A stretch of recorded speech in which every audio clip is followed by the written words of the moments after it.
hanapan, ma'am. Bilang isang guro, ano po ang masasabi mo sa job mismatch na nangyayari sa larangan ng edukasyon? Bilang isang guro, sa tingin ko ay yung job mismatch na naranasan ng mga guro ay sagabal para sa pagbuo ng isang kalidad na educational system. Kasi kapag hindi naayon yung major or yung profession mo dun sa trabaho mo, nahihirapan kang ibigay yung buong potential mo kasi nga hindi naman yun yung kalakasan mo, hindi naman yun yung strength mo sa pagtatrabaho.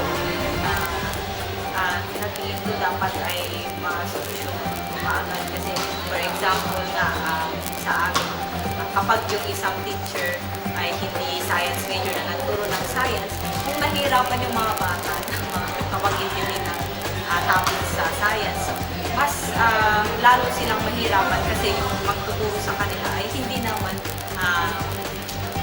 niya yung major or parang inaaral pa lang niya kasabay ng mga estudyante. So, dapat may gawin ng gobyerno na paraan para maiwasan o mabawasan o matanggal na hindi na ma-experience pa yung tinatawag na job mismatch.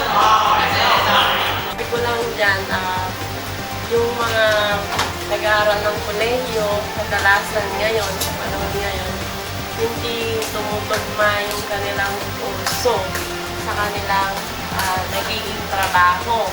So, nagkakaroon ng job mismatch. So, imbis na yung designation mo doon sa isang trabahong yun, base doon sa kurso mo, nagbabago. Pero tayo naman ay mga multitaskers tayo. So, nakaka-cope naman tayo sa ganong sitwasyon. Yun lang. Thank you.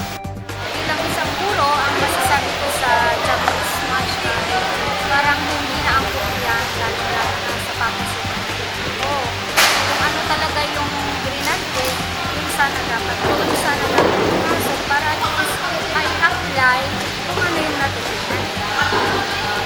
So, kung guro, dapat maging guro talaga. Kung office work, dapat office work para ang yung natutunan na kung